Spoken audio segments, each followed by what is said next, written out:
महज $3000 से शुरुआत कर $20 लाख स्टॉक मार्केट से कमाने वाले डांसर निकोलस दरवाज की यह कहानी आपको बहुत इंस्पायर करने वाली है और आप इस 10 मिनट के समरी में इतना कुछ सीखोगे जितना उन्हें सीखने में 4 साल लग गए थे। तो चलिए स्टार्ट करते हैं how I made $2 million from stock market book की ये शानदार समरी। कहानी की शुरुआत 1952 के नवंबर में होती है, जब निकोलस दरवाज को उनके मैनेजर के थ्रू एक अनयूजुअल सा ऑफर आता है। ऑफर कुछ ऐसा होता है कि उन्हें एक डांस परफॉर्मेंस करना है एक प्रोग्राम के लिए, लेकिन इस शो की पेमेंट वे उन्हें कैश या चेक में नहीं देंगे, लेकिन इसके बदले वो उन्हें $3000 जो कि उनकी फीस है उतने वर्थ के शेयर्स देंगे। अब स्टॉक मार्केट के नॉलेज के नाम पे ऑथर को बस यही पता था कि स्टॉक मार्केट में जो शेयर्स होते हैं उनका प्राइस ऊपर नीचे होते रहता है। तो फिर वो उन्हें कहते हैं कि अगर मेरा शेयर नीचे गिरा तो उसको आपको मेकअप करना होगा। इसमें वो लोग रेडी हो जाते हैं और वो उन्हें 6 मंथ तक जो भी प्राइस नीचे जाएगा उतना मेकअप वो करने का गारंटी दे देते हैं और ऑथर रेडी हो जाते हैं इस ऑफर के लिए। लेकिन किसी कारणवश जिस डेट को ये प्रोग्राम होना होता है उस डेट को ऑथर ये प्रोग्राम अटेंड नहीं कर पाते हैं और उन्हें बहुत बुरा फील होता है और गिल्ट में आकर वो उनसे बात करते हैं और कहते हैं कि जो शेयर्स आप मुझे एज अ पेमेंट देने वाले थे आप मुझे बेच दो, मैं आपको $3000 का चेक देता हूं। तो वो लोग रेडी हो जाते हैं। फिर ऑथर उन्हें $3000 के चेक देते हैं और बदले में 50 सेंट्स की रेट से 6000 शेयर्स ब्राइलैंड कंपनी के खरीद लेते हैं। फिर कहानी एज यूजुअल चलती है। ऑथर भूल चुके होते हैं कि उनके पास कोई शेयर भी है, लेकिन करीब 2 महीने बाद जब वो एक न्यूज़पेपर के पेज को पलट रहे होते हैं तो उसमें ब्राइलैंड कंपनी का शेयर प्राइस लिखा हुआ होता है। वो उस प्राइस को देखकर चौंक जाते हैं और अपने चेयर से उठ जाते हैं, क्योंकि ब्राइलैंड कंपनी के शेयर्स का प्राइस 50 सेंट से बढ़कर $1.90 हो चुका होता है। $3000 वर्थ का उनका इन्वेस्टमेंट एक झटके में $12400 बन चुका होता है। बिना कुछ किए, बिना कोई मेहनत, वो स्टॉक मार्केट से $8400 कमा लेते हैं। इसके बाद क्या, स्टॉक मार्केट उनके माइंड में भूत की तरह सवार हो जाती है। लेकिन उन्हें तो स्टॉक मार्केट का एम भी नहीं पता, यहाँ तक कि उन्हें किसी शेयर का नाम भी नहीं पता होता है। तो वो करे तो करे क्या। इसीलिए वो अपने शो में आने वाले रिच लोगों से कॉन्टेक्ट करते हैं। वो उनसे पूछना शुरू करते हैं। उन्हें लगता है कि वो जानते होंगे, इसलिए वो पूछना शुरू करते हैं कोई अच्छा स्टॉक है तो बता दीजिए। और वो लोग भी ऑथर को ऐसे सलाह देते हैं जैसे आपका दोस्त आपको देता है। ये वाला बाय कर लो, आग लगने वाली है। ये वाला बाय कर लो, डबल हो जाएगा, ट्रिपल हो जाएगा, मल्टी बैगर हो जाएगा। और ऑथर बिना जांचे परखे, बिना कुछ दिमाग अपना लगाए, ब्लाइंडली उनके बातों को फॉलो करके वो स्टॉक्स डायरेक्टली जाके खरीद लेते थे। और होता क्या है, एज यूजुअल लॉस। इस प्रोसेस में काफी ज्यादा टाइम और पैसा दोनों वेस्ट करने के बाद ऑथर को ये समझ में आता है कि ये तरीका तो काम करने वाला है नहीं, क्योंकि अगर मुझे स्टॉक मार्केट में सक्सेस चाहिए तो मुझे किसी ऐसे पर्सन का बात सुनना होगा जो कि उस फील्ड का नॉलेज रखता हो। अब ऐसा पर्सन मिलेगा कहाँ, वो पर्सन है ब्रोकर। इसीलिए अब वो उन रिच लोगों की बातों को फॉलो करना बंद करते हैं और अपनी ब्रोकर के बात पे चलने का फैसला लेते हैं। और जब वो अपने ब्रोकर की बात सुनना शुरू करते हैं, उनके बताए गए शेयर में इन्वेस्ट करते हैं, बाय करते हैं, सेल करते हैं, ट्रेड करते हैं, तो थोड़ा परफॉर्मेंस उनका सुधरता है, बट बस थोड़ा ही। ज्यादातर लॉस ही रहता है, थोड़ा मोड़ा प्रॉफिट और ज्यादातर लॉस। रीजन बहुत ज्यादा ब्रोकरेज। अगर वो किसी ट्रेड में $250 कमाते हैं तो उनके हाथ में सिर्फ $150 ही आता है, चार्जेस एंड कमीशन काट के। ये सिलसिला चल ही रहा होता है कि इसी बीच उन्हें एक अच्छा स्टॉक मिलता है जिसमें वो लगातार 7 बार प्रॉफिट कमाते हैं और वो करीब 7 ट्रेड में $1200 का प्रॉफिट शेयर्स में बना लेते हैं। पर उनका ये भी विनिंग पीरियड खत्म होता है और इस बार दूसरे शेयर में वो मात्र 2 ही ट्रेड में सारा का सारा प्रॉफिट सूद समेत मार्केट को वापस कर देते हैं। लेकिन जब इस इंसिडेंट को वो ध्यान से एनालिसिस करते हैं तो उन्हें पता चलता है कि बार बार एंट्री एग्जिट करके जो वो $1200 उस शेयर में कमाए थे, अगर वो सिर्फ एक बार खरीद के लंबा होल्ड करते तो $2700 कमाते 1200 की जगह, और चार्जेस भी सिर्फ एक ही बार देना होता। यहाँ उन्हें एक चीज समझ आती है कि जो ये ब्रोकर है उनका मकसद है आपसे ब्रोकरेज जनरेट करना, आपसे पैसा बनाना। आप कमाओ गवाओ ये आपका मैटर है, बट ट्रेड ज्यादा करो ताकि उनकी जेब में पैसा आता रहे। फिर वो डिसाइड कर लेते हैं कि ब्रोकर वाला मेथड भी फेल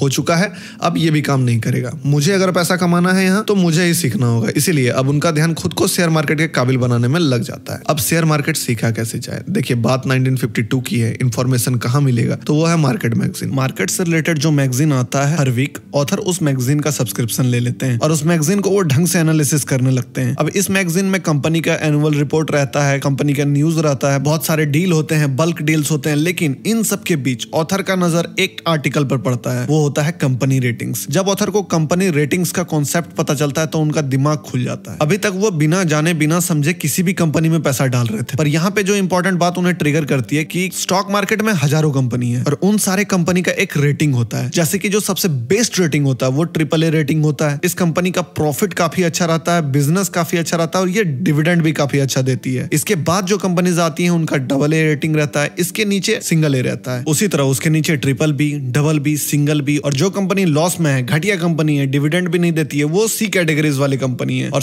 B वाली कैटेगरी में आती है। BBB वाले कंपनी भी ठीक ठाक ही रहते हैं। तो जब ये कॉन्सेप्ट ऑथर को समझ में आता है तब उन्हें समझ में आता है कि अभी तक बिना जाने समझे वो C वाले कंपनी को खरीद लेते थे, B वाले कंपनी को खरीद लेते थे, पर अब जब उन्हें ट्रेड करना ही है, स्टॉक मार्केट में पैसा डालना ही है, तो क्यों ना वो AAA वाली कंपनी में ही पैसा डालें, इससे उनका प्रॉफिट होने का भी संभावना काफी ज्यादा बढ़ जाएगा। लेकिन ये भी मेथड फेल हो जाता है क्योंकि जो AAA वाली कंपनीज हैं उनका प्राइस हिलता ही नहीं है, वो एकदम स्ट्रिक्टली खड़ा रहते हैं। अब अगर हिलेगा ही नहीं स्टॉक तो उन्हें कुछ मिलेगा कहां से, इसलिए वो AA रेटिंग वाले स्टॉक्स में आते हैं पर वहां भी मोमेंटम नहीं होता है, फिर A वाले में आते हैं, वहां भी थोड़ा मोड़ा ही मोमेंटम रहता है, फिर वो BBB वाले में आते हैं और इस तरह करके फिर से वापस वो जहां थे वहीं पर आ जाते हैं और ये भी मेथड उनका काम नहीं करता, बुरी तरह फेल होता है। अब इस वाले फेलियर को जब वो डिटेल में एनालिसिस करते हैं तो पता चलता है कि ये जो मैगजीन वाला तरीका है वो बहुत ही लाइट वे है नॉलेज का, क्योंकि अगर उन्हें स्टॉक मार्केट में पैसा कमाना है तो उनका नॉलेज एटलीस्ट मार्केट के जो बड़े बड़े दिग्गज हैं उस लेवल का होना चाहिए, तभी तो वो मार्केट से पैसा कमा सकते हैं। तो अब ये लेवल का नॉलेज कहां से मिलेगा, तो ये लेवल का नॉलेज मिलेगा बुक्स से, इसलिए अब वो बुक्स का सहारा लेते हैं और स्टॉक मार्केट से रिलेटेड वो बुक्स ढूंढना शुरू करते हैं। जो भी बुक्स मिलता है वो सारे बुक्स पढ़ देते हैं और करीब करीब 40 बुक्स पढ़ने के बाद वो स्टॉक मार्केट में फंडामेंटल एनालिसिस के पंडित बन जाते हैं और इस अर्जित ज्ञान को लेकर वो अब एक ऐसे स्टॉक का तलाश करते हैं जो कि नेक्स्ट मल्टीबैगर बन सकता है। स्टॉक की खोज काफी लंबी चलती है लेकिन जॉनसन लॉफलन नामक कंपनी पर उनकी ये तलाश खत्म होती है, क्योंकि ये वो स्टॉक होता है जिसका सारा क्राइटेरिया उनके सर्च के अकॉर्डिंग बिल्कुल फिट बैठ रहा होता है। इस स्टॉक का PE, PB, earning, debt, pledge, management, revenue सब जबरदस्त होने के बावजूद स्टॉक अंडर वैल्यू रहता है और स्टॉक में आग नहीं लगी होती है। निकोलस को यह समझ आ जाता है कि ये एक बहुत बड़ा मौका है और इसे मिस नहीं किया जा सकता है। चूंकि स्टॉक रेयर है, मौका बार बार नहीं मिलेगा, इसलिए इस अपॉर्चुनिटी का मैक्सिमम फायदा उठाने के लिए वो बड़ा दाव खेलने का प्लान करते हैं। इस स्टॉक के लिए वो अपने न्यूयॉर्क वाले घर को बेच देते हैं, अपने इंश्योरेंस के अगेंस्ट वो लोन भी ले लेते हैं और जिस डांस क्लब के लिए परफॉर्म करते हैं उनसे भी बहुत सारा एडवांस ले लेते हैं और सारा का सारा पैसा इस स्टॉक में लगा देते हैं और इंतजार करते हैं कि ये स्टॉक अब रॉकेट बनेगा। पर होता यह है कि ये स्टॉक कुछ दिन कंसोलिडेट करने के बाद गिरना शुरू कर देता है। ऑथर को समझ नहीं आता क्योंकि ऑथर यहाँ पे कोई गैम्बलिंग नहीं किए थे, वो बहुत ही डीप डाउन एनालिसिस के बाद इस स्टॉक को निकाले थे और ऑथर के अनुसार ये तो उनका दूसरा ब्राइलैंड ही था जिसे बहुत ही तेजी से अब ऊपर जाना चाहिए, लेकिन ऐसा होता नहीं और स्टॉक बुरी तरह से नीचे आना शुरू करता है। कुछ दिन तक वो कंट्रोल करते हैं और सोचते हैं कि ये माइनर सा करेक्शन होगा और ये वापस ऊपर चल जाएगा, लेकिन ऐसा होता नहीं है। वो करेक्शन नहीं रहता, वो रिजेक्शन रहता, थोड़ा सा स्टॉक ऊपर जाता है और फिर बहुत नीचे। और स्टॉक जब बहुत नीचे आने लगता है तो ऑथर पैरालाइज होने लगते हैं, करूं तो करूं क्या इस स्टॉक में। और स्टॉक जब और गिरता है वो पेन बर्दाश्त नहीं कर पाते और उन्हें उस स्टॉक से निकलना पड़ता है और इस अकेले स्टॉक में वो सारा का सारा प्रॉफिट तो लॉस करते ही हैं, साथ ही अपने कैपिटल का बहुत बड़ा हिस्सा भी लूज कर देते हैं। अब उन्हें ब्रोक होने का डर सताने लगता है क्योंकि ऑथर हर कुछ ट्राई करके देख लिए, गैम्बलिंग में सक्सेस नहीं मिला तो वो एनालिसिस करके भी, इतना मेहनत करके भी जो स्टॉक निकाले वहां भी सक्सेस नहीं मिला, तो इस कारण वो ट्रेडिंग से पूरा दम डिस्टर्ब हो जाते हैं। वो ट्रेडिंग को छोड़ देना चाहते हैं और बैक टू नॉर्मल लाइफ आ जाना चाहते हैं। लेकिन कहते हैं ना, चोर चोरी से जाए, हेरा फेरी से नहीं। वैसे ही एक ट्रेडर भले ही ट्रेड ना करे बट मार्केट की खबर तो रखता ही है। सेम ऐसा ही ऑथर भी मार्केट को बीच बीच में ट्रैक करते रहते थे और इसी दौरान एक कंपनी टेक्सास गल्फ प्रोड्यूसिंग जो बहुत ज्यादा ही तेजी से रोज बढ़ रहा होता है, उस पे ऑथर की नजर पड़ती है। जब ये स्टॉक ऑथर के रडार पे आता है तो ऑथर देखते हैं कि ये स्टॉक हैवी वॉल्यूम से रोज ही बढ़ता जा रहा है। वो कैलकुलेट करने शुरू करते हैं कि अगर मैं कल खरीदता तो आज इतना प्रॉफिट हो जाता, अगले दिन फिर यही देखते हैं कि प्राइस और बढ़ गया है, फिर वो कैलकुलेट करते हैं कि इतना प्रॉफिट हो जाता, उतना प्रॉफिट हो जाता, आखिर उनसे रहा नहीं जाता है। ऑथर को लगता है कि यही वो स्टॉक है जिससे मैं अपना सारा लॉस जो मार्केट में मैंने किया है वो रिकवर कर सकता हूँ, क्योंकि अगर ये स्टॉक 3-4 दिन भी सही ढंग से जिस तरह का पास्ट में मोमेंटम दे रहा वैसा दे दे तो मेरा सारा लॉस रिकवर हो जाएगा। और वो एक अच्छा खासा अमाउंट डाल उस स्टॉक को ठीक ठाक क्वांटिटी में उठा लेते हैं। फिर क्या, अगले दिन स्टॉक फिर ऊपर जाता, वो काफी प्रॉफिट में आ जाते हैं। बट इस बार वो ये प्रॉफिट बुक नहीं करते हैं, वो वेट करते हैं अगले दिन का और अगले दिन स्टॉक फिर से जबरदस्त हाई बनाता है। उनका कल का प्रॉफिट ऑलमोस्ट डबल हो चुका होता है, उनको मजा आ जाता है। लेकिन वो अपने पुराने गलती को देखते हैं जहां वो $1200 कमाए थे बार बार री एंटर करके, इसीलिए वो फैसला करते हैं कि नहीं, अभी जब तक ये स्टॉक बढ़ेगा मैं इसे होल्ड करूंगा। और अगले दिन फिर ये ऊपर। अपमूव का ये सिलसिला काफी दिनों तक चलता है और ऑथर एक दिन ऐसे ही रैंडमली उस स्टॉक से एग्जिट कर जाते हैं। और इस पर्टिकुलर ट्रेड में ना वो अपना 9000 का ओवरऑल लॉस को रिकवर करते हैं बल्कि 6,000 का एडिशनल प्रॉफिट भी बना लेते हैं। अब ऑथर को पता चलता है कि ये तरीका काम का तो है, बट क्या ये तुक्के से हुआ या इसके पीछे कोई लॉजिक या साइंस है। फिर कुछ दिन बाद अखबार में खबर आती है कि उस कंपनी का किसी कंपनी के साथ मर्जर होने वाला है जिस कंपनी में ऑथर ने पैसे कमाए थे। तब समझ आता है कि अनजाने में ही सही, लेकिन यह इनसाइडर ट्रेडिंग हो गया। अब वो सेम अप्रोच वो दूसरे कंपनी में भी लगाना शुरू करते हैं। जो स्टॉक जबरदस्त वॉल्यूम के साथ बढ़ रहा होता है, ऑथर उसमें एंटर कर जाते हैं और अच्छा खासा प्रॉफिट भी बनना शुरू हो जाता है। पर यह भी सिलसिला लगातार नहीं चलता है, क्योंकि एक सेम सिचुएशन के एक स्टॉक में जब ऑथर एंटर करते हैं, वो स्टॉक वहीं से बुरी तरह गिरना शुरू हो जाता है। और ठीक उस जगह जहां पे ऑथर एग्जिट करते हैं, वहां से वो वापस से अप मूव में आता है और ना कि वो ऊपर जाता है, बल्कि जिस जगह से वो वापस मुड़ा था उससे भी काफी ऊपर चला जाता है। ये पर्टिकुलर ट्रेड ऑथर के दिमाग में चढ़ता है कि कुछ तो प्रॉब्लम है, और ये प्रॉब्लम बार बार अब स्टार्ट हो जाता है होने का ऑथर के साथ। तो ये प्रॉब्लम कई बार फेस करने के बाद निकोलस को समझ आ जाता है कि कुछ तो मिसिंग है।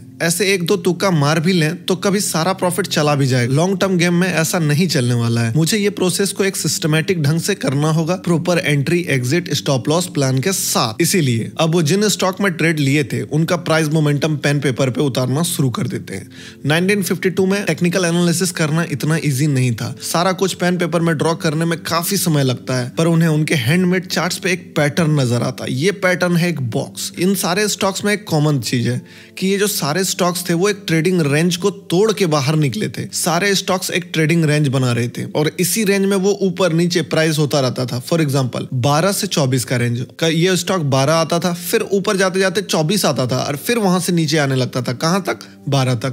और बॉक्स में ये प्राइस जो है मूव करते रहता था। और जिस दिन ये स्टॉक 24 के ऊपर निकलता था, यानी 25 को टच करता था, तो स्टॉक अगले बॉक्स में एंटर कर जाता था। देखिए, हो सकता है ये फॉर्मूला अभी काम ना करे, बहुत सारा स्टॉप लॉस हंटिंग होता है इस टाइम, बट बात 1952 की है। उस टाइम ऐसा कुछ नहीं होता था। तो अब ऑथर का ट्रेडिंग सेटअप रेडी हो जाता है। उनका सिंपल सा फॉर्मूला होता है, जो भी स्टॉक अपने बॉक्स को ब्रेक करेगा उसी टाइम ऑथर उस स्टॉक में एंटर कर जाएंगे और साथ ही अपने पिछले बॉक्स में स्टॉप लॉस को भी लगा देंगे। लाइक अगर रेंज 12 से 24 का है तो स्टॉक 24 के ऊपर जैसे ही निकलेगा तुरंत स्टॉक में ऑथर एंटर करेंगे, 23 का स्टॉप लॉस भी लगा देंगे। अब अगर स्टॉक में तेजी रहना है तो ये कभी वापस 12 से 24 वाले बॉक्स यानी बॉक्स ए में नहीं जाएगा, बल्कि इसके जगह ये स्टॉक 24 से 38 जैसा एक अगला बॉक्स बनाएगा, फिर उसके बाद एक अगला बॉक्स बनाएगा, फिर उसके बाद एक अगला बॉक्स बनाएगा और ऑथर हर पिछले बॉक्स में स्टॉप लॉस को ट्रेल करते रहेंगे। और ऑथर तभी ट्रेड से एग्जिट होंगे जब उनका स्टॉप लॉस हिट होगा। ट्रेंड अगर कंटिन्यू करता है तो ट्रेड में ऑथर भी बने रहेंगे। ये मेथड उनके ट्रेडिंग करियर को एक नई ऊंचाई तक ले जाता है। उनके सारे लॉसेस स्मॉल लॉसेस में कन्वर्ट होने लगते हैं और पहले जो वे स्मॉल प्रॉफिट्स कमा रहे थे, बार बार सेम स्टॉक में एंटर एग्जिट करके चार्जेस ज्यादा कर प्रॉफिट छोटा कर लेते थे, उसकी जगह बड़े बड़े ट्रेंड को कैप्चर कर बिग फैट प्रॉफिट बनाने लगते हैं। क्योंकि अब वो स्टॉप लॉस ट्रेल करते हैं, तो जब तक ट्रेंड है निकोलस भी ट्रेड में है। और इसी सेटअप को दोहरा कर सेम चीज को बार बार रिपीट करके सेम तरीके से एंट्री एग्जिट करके ऑथर अगले कुछ महीनों में मार्केट से $1,20,000 कमा लेते हैं। अब जब $1,00,000 कमा ही लिए हैं तो 20 लाख भी कमा ही लेंगे? नहीं, ये रास्ता इतना इजी नहीं होता है। आगे का प्रोसेस और भी ज्यादा हार्ड होता है। यहाँ पे 2 बार ऑथर को बहुत बड़े बड़े फेलियर का सामना करना पड़ता है, लेकिन ऑथर फिर भी संभलते हैं और अपने सारे प्रॉब्लम्स को ओवरकम करके मार्केट से $2 मिलियन यानी कि $20 लाख कैसे कमाते हैं, वो हम जानेंगे इस वीडियो के पार्ट 2 में। तो अभी तक के ऑथर के इस जर्नी से जो बातें हमें सीखनी चाहिए, उनमें से 3 इंपॉर्टेंट बातें हैं। जब भी आप कुछ नया सीखोगे तो आपको भी ऑथर की तरफ फील होगा कि अब तो आग लगा दूंगा, बट हो सकता है ओवर एक्साइटेड में उसी आग में आप खुद जल जाओ। इसीलिए बी कॉशियस। बहुत कुछ सीखना है, आधे अधूरे नॉलेज पे आप कभी बहुत बड़ा रिस्क मत लो। दूसरी बात, जब आप कुछ नहीं जानते हो तो आपको हर कोई नॉलेजेबल पर्सन लगेगा। जैसे ऑथर को अपने क्लब वाले लोग लग रहे थे, फिर उनका ब्रोकर उन्हें नॉलेजेबल लगा, फिर मैगजीन वाले उन्हें नॉलेजेबल लगे, फिर बुक लगा और आखिर में उन्हें पता चला कि खुद को ही काबिल बनाना होगा, तभी सक्सेस मिलेगी। ठीक वैसे ही अगर आपको भी सक्सेस चाहिए, स्टॉक मार्केट हो या लाइफ, आपको उसका पाथ खुद ढूंढना होगा। बिना सीखे किसी के टिप से आप मार्केट में कमाना तो छोड़ो, सरवाइव तक नहीं कर सकते हो। और तीसरा और सबसे इंपॉर्टेंट लेसन, आपको नहीं पता कि कौन सा एक्सपेरिमेंट सफल होने वाला है, कौन सा एक्सपेरिमेंट आपको सक्सेस देगा। जैसे ऑथर भी बहुत कुछ ट्राई किए, बट उनका बॉक्स थ्योरी उन्हें सक्सेस दिलाया, वैसे ही आपको भी बहुत सारे फेलियर से गुजरना पड़ सकता है। इसीलिए बी प्रिपेयर्ड और मार्केट में रिस्क उतना ही लो कि अगर वो रिस्क आपको लग जाए फिर भी आप अगले दाव के लिए खड़ा हो सको। अगर ये वीडियो अच्छा नहीं लगा तो इसके लिए सॉरी, बट अच्छा लगा तो चैनल को सब्सक्राइब करना बनता है। साथ ही इस वीडियो को लाइक करें, अपना प्यार और सपोर्ट दोनों ही कमेंट सेक्शन में जरूर दिखाएं और इस वीडियो को अपने शेयर मार्केट वाले फ्रेंड सर्कल में जरूर शेयर करें। मैं गौतम मिलता हूं आपसे इसी वीडियो के नेक्स्ट पार्ट में, तब तक के लिए बाय।